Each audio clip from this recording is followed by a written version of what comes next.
Hello and welcome. We're live once again with Innovation Exchange. Hi, everyone. It's good to see you all here in this new interview that we have. And today is a very special friend of mine that I'll be interviewing, Chris Wheeldon, who is based in Canada. And we first met back in Toronto, right, Chris? I think so, I during think the so. workshop. Yeah, and Thomas was there also, right? Thomas Weddell. Yep. Okay, so for those of you guys who don't know Thomas Weddell, he's a very famous innovation writer, and he was there during the workshop with us. And then myself and Chris, we stayed like in touch for a bit of while because we had so much connection with this all this innovation methodologies and all this. So it's a pleasure to have you here, Chris. And for those of you who don't know me yet, my name is Harold Schultz Neto. I'm originally from Brazil.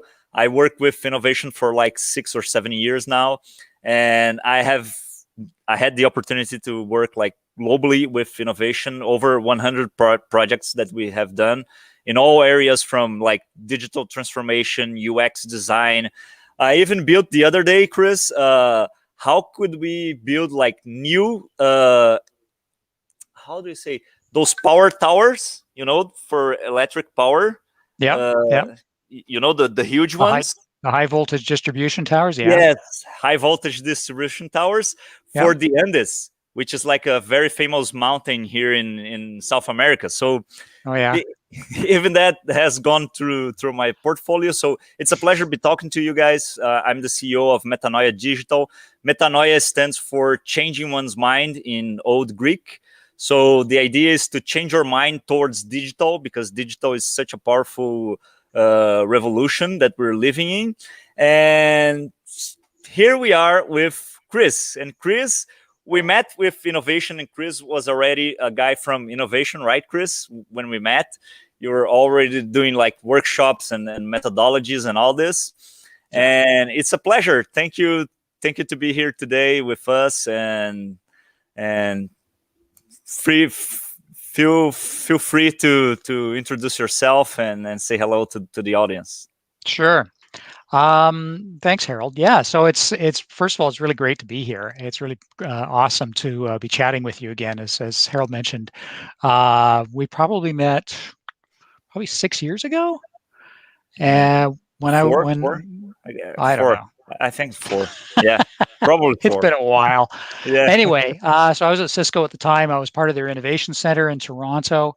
Um, and we were doing a lot of work with service design and design sprints, and trying to introduce that methodology into a kind of an old school organization in some ways. I mean, wanting to do things the old-fashioned way. So it was a really interesting time, and trying to engage with customers and do a lot of different things from the sort of the usual build it first and figure out how you're going to sell it later. We were more interested in, let's understand what the customer's trying to do. So I left Cisco, and I hooked up with ET Group, who had actually done which is an AV integration company here in Toronto, audiovisual, do a lot of corporate work, a lot of enterprise scale work. So it's not just, you know, simple digital displays and stuff like that. We get into some pretty sophisticated stuff. But one of the things that we would do that's really interesting, that really attracted me, because it's, that industry didn't appeal to me from any other perspective, but they were looking to do a lot of stuff with innovation, trying to do more with customer engagement, collaborating with customers, working in a much more strategic but also a vulnerable way too. Kind of opening up to the customers and listening and responding to what we were hearing, and that really appealed to me. And the opportunity to help build some of that, bring some of the stuff that I'd learned from Cisco and from previous work, and really make that part of this unique organization's work. Okay, that's great, Chris. Let's kind of like help our audience here. When you say AV integration and being able to work with customer closely, etc. Can you bring us some like use cases? Because when I think AV, I mostly think like a home theater Yeah. system, a home cinema system. Well, But then we have like security cameras and stuff like that. I yeah, don't we know. don't tend to get into that Which, side of things too much. yeah, But yeah. let me give you an example of a customer where we've worked with them. In fact, my first engagement, they kind of threw me into the deep end almost right away. About 3 weeks after I initially had a chat with them, they said, "We want you to co-lead this innovation workshop we're doing with this customer, which is Wow. a major Canadian pension fund, and they've got a lot of old boardroom technology that they're really struggling with, and they need a strategy." Um, so we did an innovation lab for them here in Toronto. We did another one in Hong Kong. We did another one in London because we wanted to get international perspectives. And we built a strategy for them that said, this is what you've got. These are all the problems that we heard. Everything from every room we go into has a different control panel. Now imagine if every light switch in your house had to be operated a different way. And this is 100 meeting rooms across the organization. They all work differently. People didn't know Wow. what they were getting into. They were afraid to touch technology. So we had people who were actually afraid of using the technology in any way beyond pushing the on button because they didn't know what was going to happen. So we wanted to work with them and simplify what they were working with and make it like a consumer product. Of course. So very simple to use, very unintimidating, and get rid of all the old stuff. So when we're talking about audio, because audio is super important. I mean, one of the things that you and I did when we got on this call is how are we each receiving the other. If you don't have good audio, then the rest of your meeting is kind of garbage. It doesn't matter how well you can see the Exactly. person or see their display, see their shared content. But video is important too. So they had old displays and projectors, and when you have a projector, the light bulb's going to go right in the middle of an important meeting. Yeah. Yeah. So they wanted to get rid of all that. So bringing all the stuff to the table so the cables are all concealed. Making sure you got the latest codecs. They're a Cisco shop, so we put in a lot of Cisco technology. And just making it look really good and really professional and really work well, and providing them with good design so they could work with their other contractors, because some of this involved other work as well. So it's a big project, and we've been working with them on doing refreshes of their technology for the last 3.5 years, as I said. So sometimes it goes like we take it for granted, us who use it. But who here in the audience has never been to a meeting room and then I don't know, you connect your HDMI cable and it doesn't work, it doesn't show on the screen, and you're just in a meeting, it was working, and then another person connected their laptop and it doesn't work, and then you don't have connection. It's so boring, right?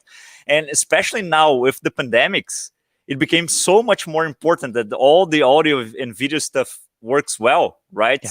So we can actually make decisions, and that's really cool because Chris was the first person that I ever met that introduced me to the jobs to be done theory.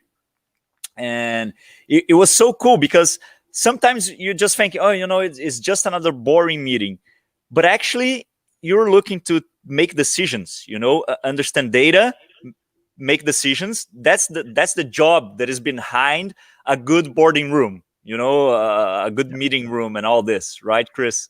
Absolutely. Yeah. And actually we still use that jobs to be done mindset when we first start talking to a client. In fact, one of the things, if I'm sitting in on a sales meeting and the sales lead is talking to the client, I'm listening for what is it they're trying to accomplish, what are they struggling with, because those are two really key things. And sometimes it's technology, and sometimes it's culture, sometimes it's practice, sometimes it's just the way they're used to doing things. And we can help a lot with from the technology side of things. We can't fix their culture, obviously. That's a little bigger And than us, but do you kind of like design interfaces for them, yeah. or are just like AV systems, and you just put the pieces together, or you No, really design? we have people on the team who are UX designers, Oh,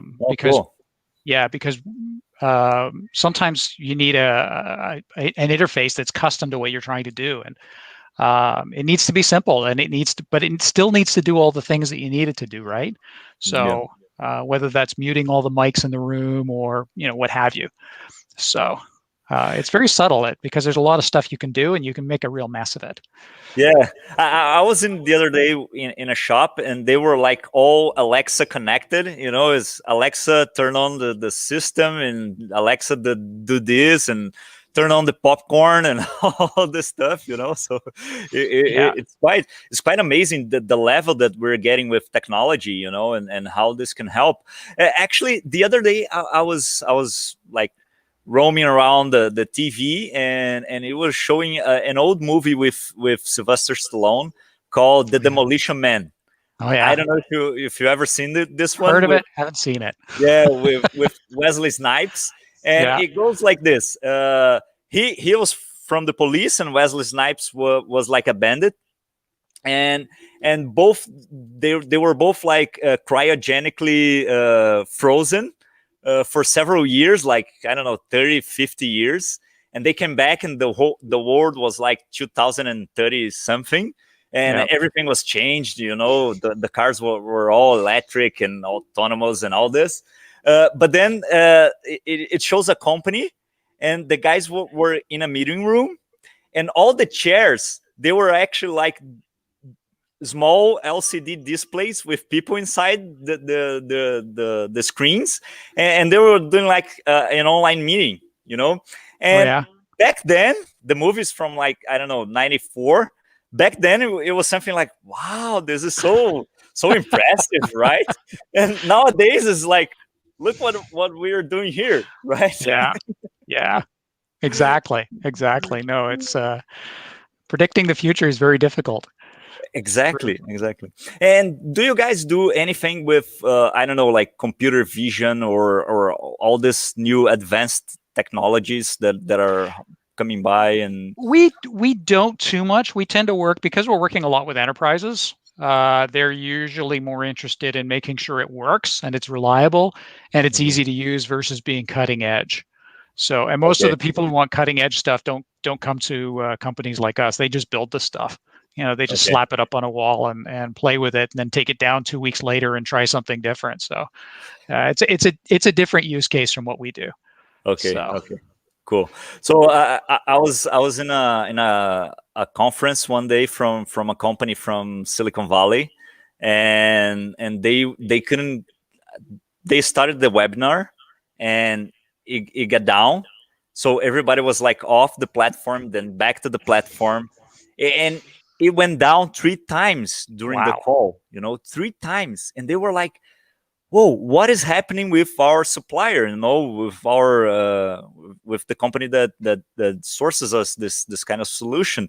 And someone mentioned in the comments, AI is easy, AV is hard, because It's so, true. yeah, It's very sometimes it's true. easier to make our artificial intelligence Yeah. talk than an audio video system to work, and it's Well, so it's basic. it's true because one of the things that happens when you have an audio video system is you're going from the real world into the digital world. And Exactly, you have this crossover, transition. that Yeah, crossover is hard, and it's a chain of things that can break. And it's there's still a little bit of art in there. I mean, speaker design and microphone design. I mean, there's a lot of science, no question, but it's those things are all physical, yeah, and yeah, they're subject to the vagaries of the physical world. yeah. Just like all of us are discovering with, you know, working from home and hearing dump trucks in the background and doorbells and being cat bombed and, having spouses wander through. I mean, we can't control the physical world. Of It course. is what it is. Yep. So the AV systems are trying to catch up, and there's actually a lot of AI going into those systems. The manufacturers are building that in for things like noise control and picking out who's talking and focusing on them. And there's a lot of tech that's sort of quietly happening, and you don't really notice it because it's so subtle. But Yeah. we've been the beneficiary of that over the last year with Microsoft Teams and Zoom and Cisco WebEx, all in a desperate race to be the best platform. Yeah, but that's something you mentioned that for me is really important, is that all those tools, and I don't know, artificial intelligence, whatever, they're like they must be like a subtle way of improving customer experience, because that's actually the goal that every company needs to have right now, is to improve customer experience. That will bring more sales, whatever. And in the end, what you want to do is to have like the less friction during Mm-hmm. the customer journey, Yeah. and when you manage to add features like this, I don't know, an artificial intelligence system, something. I remember back then there were like these systems, those Cisco systems, that the camera was like turning for people, and it was so smart. You look at it, whoa, that is something cool, but it's so subtle, for the user. He doesn't even care, what kind of technology goes in there. And Yeah. that's kind of like a mindset shift that I think most companies need to have, is that sometimes companies are so focused on the technology itself. You mentioned Cisco in the beginning, we build products for them try to sell, but actually the customer doesn't care. He wants his end-to-end experience to work Yeah. flawlessly, right? Yeah, exactly. And that's key. Is it's the what is important, but the why is even more important. Understanding the why and the what it is they're trying to do, that's the important part, Yeah. versus what the blinky light boxes are. So Cool, cool. So tell me, you've been working with innovation. You mentioned that you still work with the jobs to be done concept and all this. So mhm. how does your workshops work? I don't know if you do like co-creation workshops with customer, or is more like internal thing that you do. Are you mostly focused on like which kind of methodologies to use in each use case? How are you dealing with that? It's actually reasonably consistent. We've built over the last few years, kind of a standardized approach. Now, obviously, it gets tweaked a little bit for each customer, but typically we start off with an ethnographic approach once we engage. I mean, obviously, there's always a little bit of, what do you need, what are you trying to do, up to a proposal. We do, and once we actually start the engagement, we start doing with interviews. We talk to senior managers to get a sense of sort of what's your overall direction, what are you looking for strategically, what are your key priorities, that kind of thing. And but then we take it out to the field because we want to talk to individual departments, individual users, because individual teams have their own uses, have their own needs, and they will tell you things that senior managers don't know about. I mentioned that with this one client, we went to Hong Kong and London, and one of the reasons we did that is because Toronto's the mothership. It's the headquarters, which means that the rest of the world kind of gets forgotten. Because Oh, they're yeah. branch offices. They're important, but they're also, they're a secondary thought. So when we went there and listened to them, first of all, they told us, "Hey, nobody's ever asked us these questions before. Nobody's ever Wow. said, 'Hey, how are you dealing with your technology?'" And second of all, they gave us an earful of information. So Wow. the purpose of those sessions, I mean, part of it was about listening, but part of it was, okay, help us to build let's build together what your future looks like.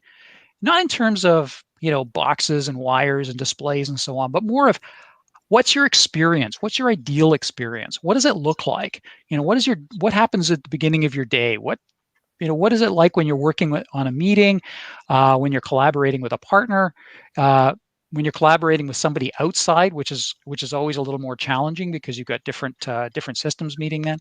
So they were, that we brought people into those sessions And these are people from across the organization. I mean, they were from top to bottom and across the organization. We had managing directors in there, and we had like analysts. In fact, we had one guy who was at the London session, and then he came to the Hong Kong session because he transferred. He enjoyed it so much the first time, he decided to come again. Um, so, That's so funny. what we got out of that, I mean, what we got out of that was a tremendous sense of this is what is important for us.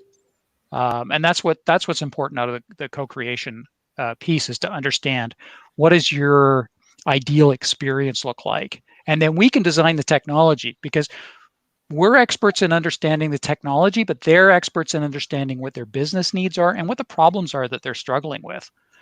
So we can only bring solutions that address those. So one of those was, hey, we got to standardize your user interface on all these rooms because it's all different, and we need to replace this particular form of technology because it's causing a problem. And these are the things that we need to focus on first. So huddle spaces turned out to be really important for them because they were doing a lot more small team meetings, like inter-team, as opposed to large group-to-group sessions or even large in-house sessions. So really listening and getting a sense of, okay, how do you actually work? Really helped us to understand what the technology was that needed to support that.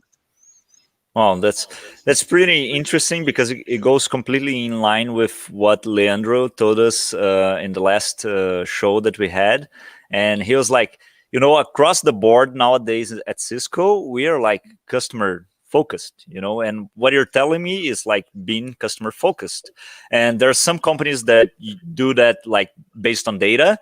As I mentioned in the previous show, you don't have to actually have like an empty map canvas. You need to have the customer needs, whatever the way you feel more comfortable doing it, and whatever the way you find data about it. I believe that's the key point, and that's exactly what you're bringing on. And then how do you go from like understanding them to actually creating the solution, and who's part of those teams? I think that's something important, because as you mentioned, you have like UX designers, but you also might have like people from the technology itself, some integrator with speaker, the other one with video, etc., the other one with broadcasting system and all this. Yeah, so a typical integration approach has what's called a technology advisor, and they're kind of they're there to listen to the customer and kind of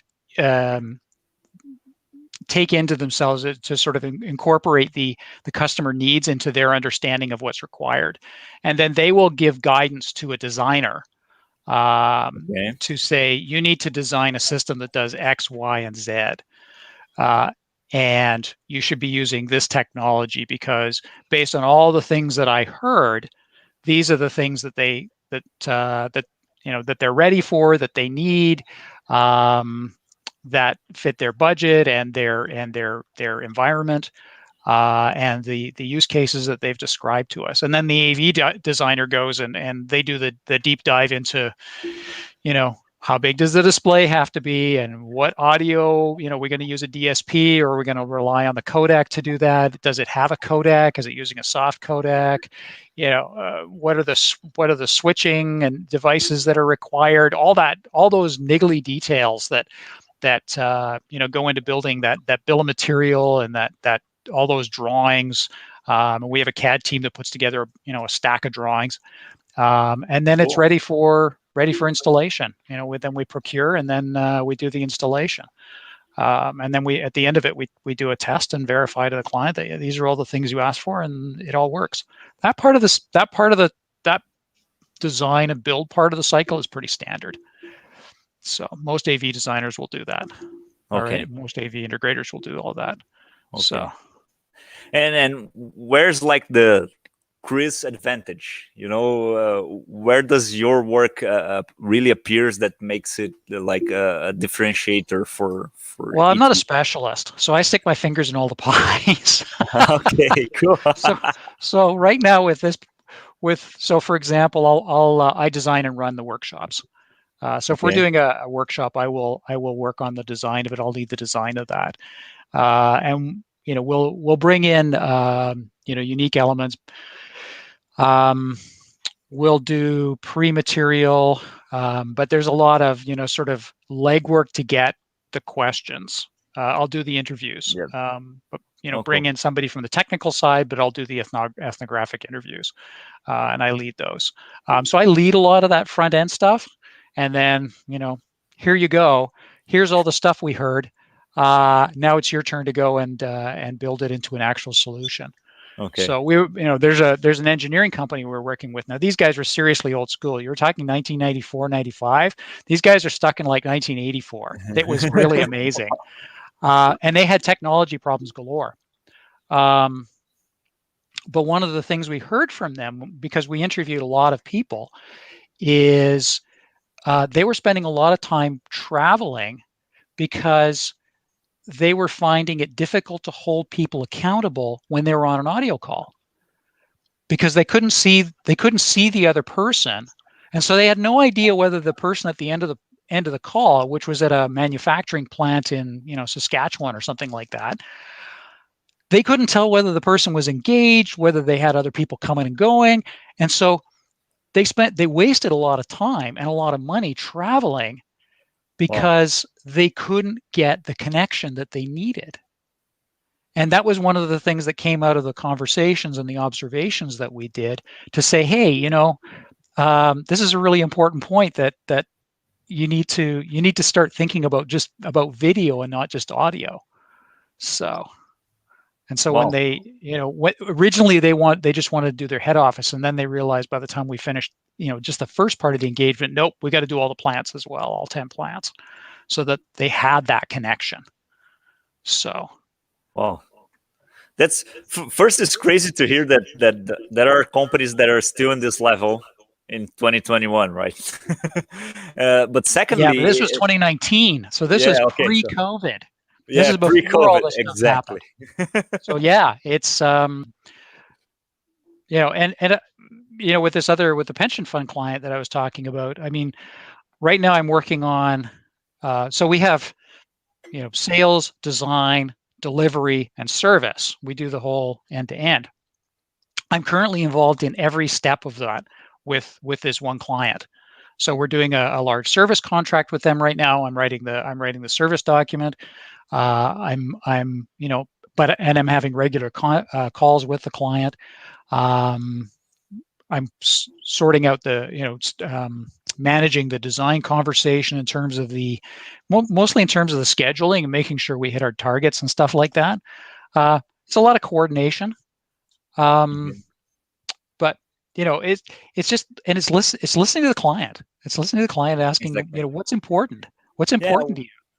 When you were explaining, I was thinking, how important is this ethnographical piece? That many companies, they kind of like overlook, but it's so important, and the worst for me is not even overlooking, but it's saying like, let's hire some UX designer and they'll do the stuff, but nobody from, I don't know, top level management, etc., has access to what has been worked on.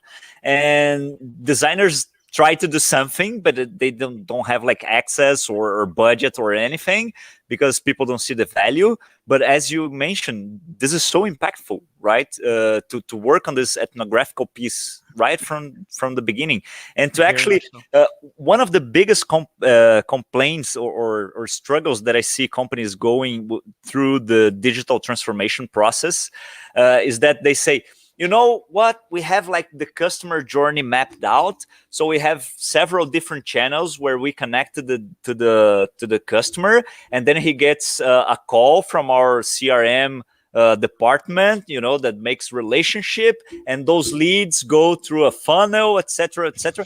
And I'm like, no, wait, that's not the customer journey. That's your journey to sell something, and that's one of the biggest confusions that I see, and when you have this ethnographical piece well done, you can actually see like the touch points, the experience, the journey, the moments, that the jobs to be done in each moment, etc., from the customer perspective, and then you come out with like what you can do inside that journey, and I think that's really powerful. Yeah, as you say, it has to be there every step of the way. You have to ask questions and listen sincerely to the answers, Exactly. because you're going to learn something. There's going to be, and after a while, the customers start sharing stuff with you that initially they might not have, and you start hearing things that it's like, oh, okay, now I understand, and you can get deeper and deeper with them, and you can provide more and more value all the time. Great. Now you mentioned that you work like across the board, from end to end, like Mm-hmm. sales, delivery, etc. But you also mentioned to me prior to this conversation that you guys are working on like a self-organized culture and organization. How does that work? Who says what Chris needs to do, or how Chris says to other guys what they need to do? How is it looks such a paradigm shift, from people that are used to like hierarchy, and bosses and several levels of bosses. Yeah, yeah. How does it work? Well, it kind of works the way things work when you're not at work. So imagine this. Imagine you're going That's to interesting. imagine you're going to organize a party with all of your friends, Okay. right? So you might say, I think I'm going to come up with a menu, but I'm going to talk to, you three other people, and let's figure out the menu together. And then who wants to do who's gonna pick out where we're going to hold this? Okay, you two. Okay, great, awesome. And so human beings are naturally self-organizing. And yeah, Mm. there's conflicts and there's struggle, but we naturally form into self-organizing teams according to what we do well, and we shy away from things that we don't do well. And sometimes you have to do some stuff that you don't want to do, but that's the way it is. So the way our organization is built is around that kind of natural organizational design, that instinctive design. So each of us comes in with different gifts. We have people who are excellent project managers. We have people who can write. We have people who can design. We have people who can install things. And those gifts are multifaceted. And so everybody has sort of a home role, but we also have the flexibility to energize other roles in the organization when we see they need to be done. We have the ability to say, hey, I think this is a real role that's a permanent role. It's not just we needed to do this one time. This is an ongoing thing. Let's create a new role for this. And we have a structure for that. We call it governance. And anybody can bring forward a proposal to add a role, to change a role, whether to create a new team, to Wow. destroy a team, to change the purpose of a team, change the purpose of a role, whatever. We all have that ability. We don't have to wait for our boss to do it because we don't have a boss. Wow. Um, which means, we have to use different ways of doing things. So decision making is different, for example. Interpersonal conflict is different. How do Um, you solve that? you have to be adults and talk to each other and listen. That's good. Yeah, good point. Um, quite honestly, that's probably one of the areas that's hardest, because most of us don't learn to do that anyway. I mean, in a corporate Anyway, environment, most of us learn, if you have a problem with your coworker, you go to your boss and let him or her sort it out. exactly. But in this organization, you're essentially, in this kind of an organization, you're talking about two adults who have to sit down and listen to each other and give honest feedback. And that's probably the hardest part about this is giving honest feedback to one another and listening to that feedback and being grateful for the feedback and saying, okay, uh, how how can I put value on this? How can I really take this to heart and use it to change my perspective, change my approach, but sincerely, it's coming back to the customer thing. Sincerely listen, and since taking it in the spirit that it's offered, as opposed to kind of pushing it off. So that's a super important piece, is being able to give feedback and being able to receive feedback. That sounds amazing for me. There's one guy that I really enjoy him. His like his whole leadership approach and all this, and he's a very famous radio show host from the U.S. called Dave Ramsey, and he has like a famous book on like personal finance and all this. And he says that in his organization he has a uh, zero go zero tolerance over gossip, you know. Hmm. And the way he understands gossip is like whenever you're talking about somebody with somebody else and that person is not in your presence, you know. And the way to solve that, he says, you know, is to bring the other person on, and you know, and you talk directly to her, you Yeah. know, to this person. And what you're telling me is basically like, you know, that's like our common stuff inside your own organization, right? There's Yeah. like Yeah. zero The, gossip. Am I going to well, gossip with who? the model we It is use the is point. actually the radical candor methodology that Kim Scott developed when she was at, I think, Google. Oh, cool. And it's about challenging directly, but um, being caring when you're giving that, as opposed to delivering directly without caring. And it's the doing it with caring part that's the hard part, because most of us are used to giving feedback in a very abrupt way because it's we're not used to doing so. But if you can give it, the trick is to give it in a kind way, and use kindness, and so you're seeing the other person, you're seeing the value of the other person, you're making them feel valued.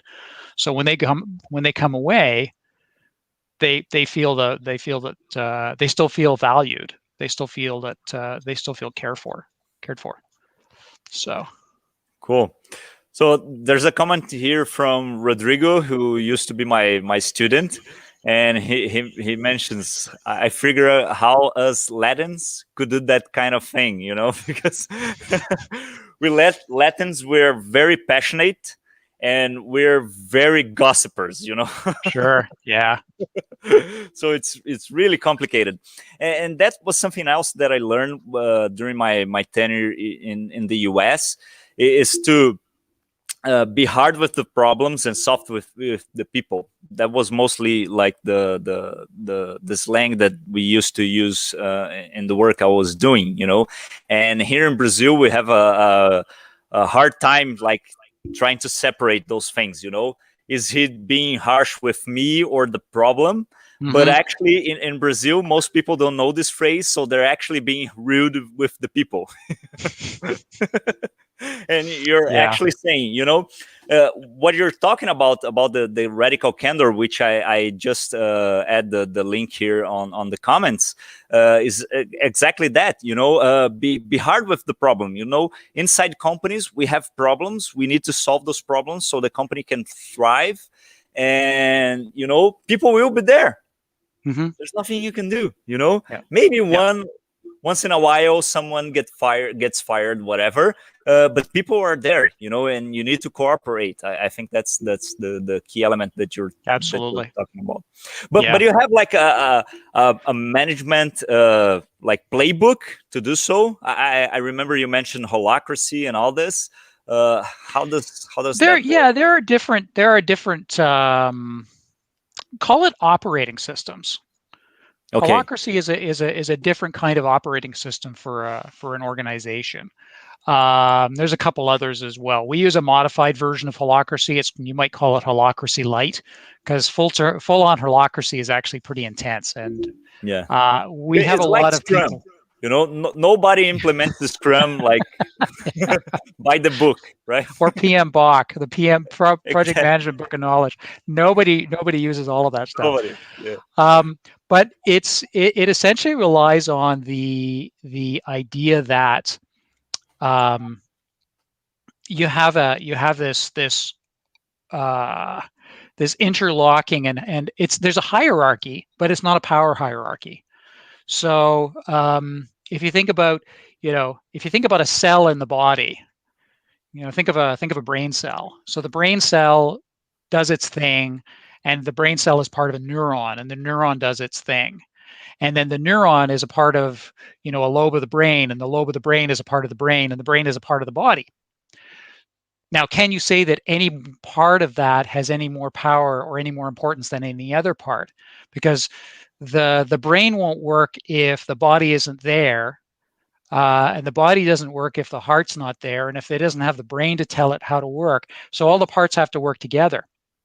And so you recognize that, even at an individual cell level, at an individual person level, they have a role to play, and they have, that role has to provide value in the organization. And then the team that they're part of provides value, and it has a certain purpose. And then the organization has a purpose as well. And that purpose is not always driven by an individual. Sometimes it's driven, it kind of emerges. It emerges from the interaction with that organization with the world. I mean, one of the things that holacracy, the principles, is that the organization is kind of like a living entity. It's a complex self-organizing structure, and so it's full of all these other complex self-organizing structures, which are people. So Okay, which makes perfect sense, right? it Because does. the way hierarchy usually works is so linear, and there's like this, it's very segmented, so you have like marketing and finance and, I don't know, projects and production operations, etc. And then it's so like linear, this guy has his own like metrics, and he puts it down to the team, and then from managers to operational team, etc., etc. And it's so linear, and what you're talking to me is like perfect. We live in a systemic world. The whole ecosystem actually is all systemic. And We do have some of that connectivity, though. I mean, that need for the larger organism of course, to give purpose to the smaller organisms, because otherwise you have anarchy. You don't have an yeah, organization yeah, anymore. You just have anarchy. exactly. But within the context of that, I mean, there's a lot of autonomy as well. There's an assumption that you have a purpose, you have accountabilities, you're accountable to your customer, you're accountable to your teammates, you're accountable to the rest of the organization, and those accountabilities are defined.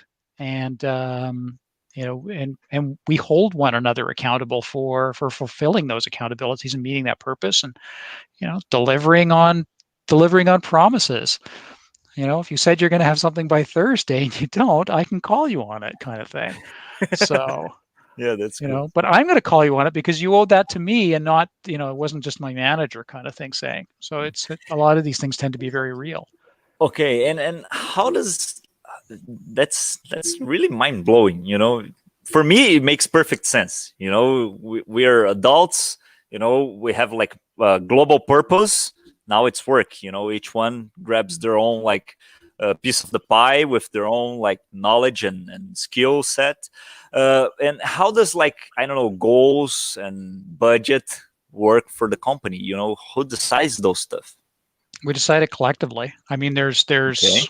I mean, we have a controller, But but is I there mean, something like, like a voting system or something, like to not become, oh, I don't want like $1 million in budget. I want 1.2 million. I don't know. Is there something like that, like a voting system or anything that makes it easier instead of like this collective?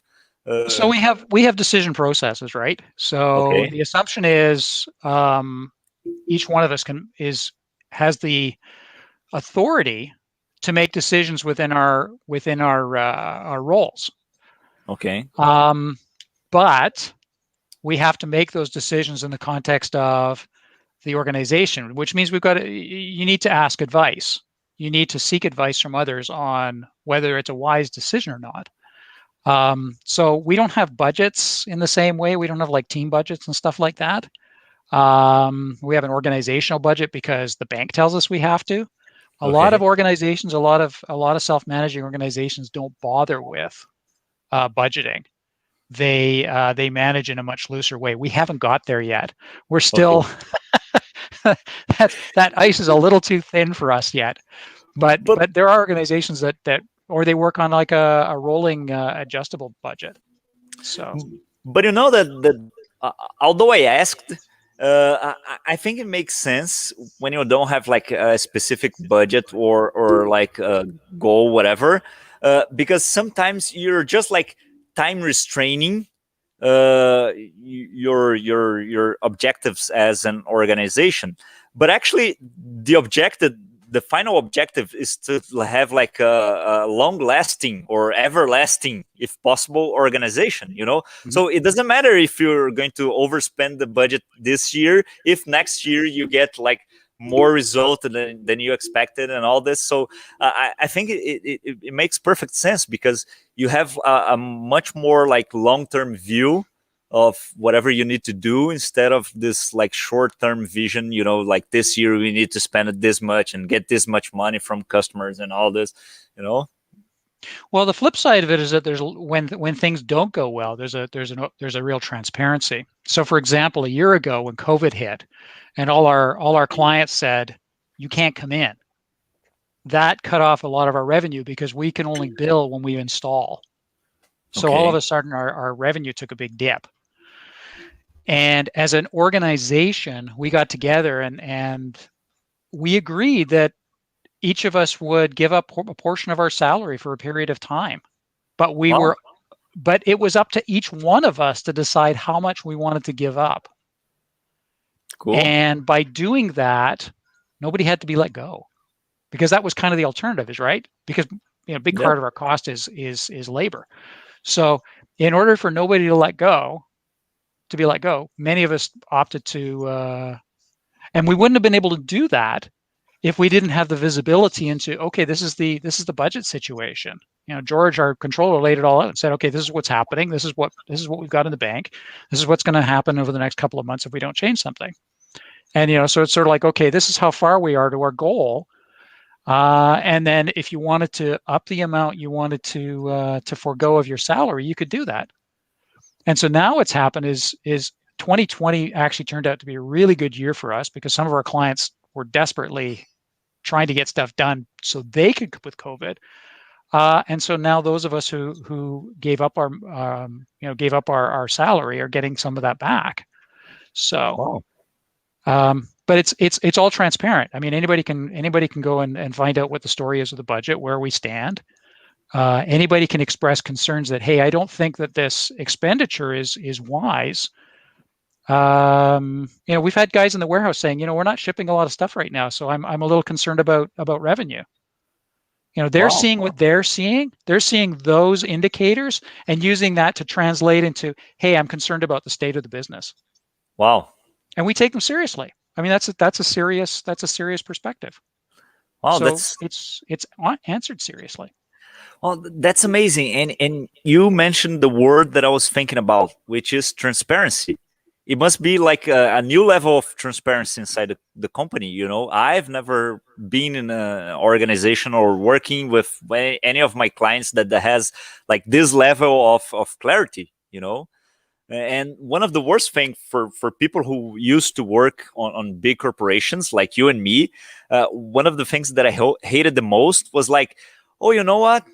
Like this year, we're starting the year. Oh, three people are need to get like let go. We're going to like drop some of those travels and all this, and we had no idea why. You know, is it Yeah. cost? Is it like sales that is having a problem? Who is there? How can we help? You have no action. You know, you're simply like a passive element inside this whole structure. You know, Yeah. and what you're telling me is like the flip side of it. You're like an active part of an organism, just like you mentioned. Yeah. And it gives you the opportunity, talking about co-creating and innovation, it gives you the opportunity to tap into the entrepreneurial spirit of the organization and to say, are there any other ideas out there for how we can deal with the situation? Wow. And it's astounding where those ideas come from. I mean, we do internal workshops, and I'm always amazed at the ideas that come forth and where they come from, and the people you think, that person's really quiet and they're doing basically an administrative role. So you think they're kind of just Yeah. putting the boxes in line, and then they come out with this insight. It's like, wow, that's Yeah. really cool. Nobody else came up with that. So Yeah. you never know where you're going to find these things. So we want to tap everybody. Exactly. So I just added a link to a video here in the comments for our audience, and it's from a video of Steve Jobs talking about Apple's culture, and he says, when you have a very innovative culture, you cannot be run by hierarchy, but by ideas. The best ideas need to win, and you never know who has the best ideas. If we were expecting like the top of the class from Einstein to have like the relativity theory, we will never get Einstein, so you never know who is inside the room, and Yeah. how can they be a part of it, and how they can propose ideas, and sometimes they're like a Picasso waiting for their their turn. Yeah, exactly. And do you feel like, Chris? I know you're in a great spot over there. You when you talk about the company, you kind of like love it. But can you imagine yourself like going back to a very traditional, like hierarchical organization? Have you ever thought about that? Yeah, I wake up at 3 o'clock in the morning and I'm sweating thinking about it. Uh, no, although I've been really fortunate in my career is that I've always had a fair bit of autonomy in how I activated my job. Okay. So I've always been a little bit lucky in that respect. I mean, one of the worst things for me is being micromanaged. Okay. That's like that one I just can't tolerate for more than about I think 12 that's a seconds. personality trait from everybody that works with innovation, right? We Could never want be, to. could be, but no, I mean, what would be interesting for me is if I were to go into, for whatever reason I had to part ways with ET Group and go find myself somewhere else. What would be interesting is sneaking some of the ideas in. And there are Okay. ways you can do it. I mean, Yeah. there are people who have said, try these kind of low impact or high impact, but sort of low distortion kind of activities where you can kind of bring them in. They don't mess with the status quo too much, but they get people thinking in a different way. Okay. They let more people's voices be heard. So they're a little bit subversive, but you're not totally overturning the apple cart. Cool. So Cool. that would be what I'd want to do is just kind of sneak some of that stuff in. And Yeah. Yeah. Yeah, but I think I've been like in a kind of like entrepreneurial journey for the past 6 or 7 years, and sometimes even when I'm inside a customer that I need to like deliver a project and all this, sometimes there's so much bureaucracy and all this mm, stuff, and those politics inside the company that I need to go through to manage to deliver my project, says even as a consultant or whatever. And I'm like, oh my god, how can I go back to that? I think it's impossible, man. yeah, yeah, I hear you. I hear you. It's crazy. It's crazy, but it's amazing, man. I would love to, experience some of this sometime, and I believe our audience is like, if they're like me, we're in shock because everything that I really believe that can make a difference inside the company is what you're telling me, understanding the company as an organism, having like adult conversation all the time, listening sincerely, and having full transparency. Those are all amazing, amazing stuff. It's Yep. I'm really impacted. It's a lot of really amazing thinking and a lot of amazing approaches. But the funny thing is when you're in the middle of it, it seems so common sense. It doesn't It's seem like you're doing anything weird. It's I like can it imagine. just seems very natural. Okay, I can imagine. So Because actually, as you mentioned, your party example was perfect. That's basically your day-to-day stuff. Only like, I don't know, organizations, prisons, and and the army have like those hierarchy and stuff. yep, those are what we And call it's cool. amber organizations. Yeah, exactly.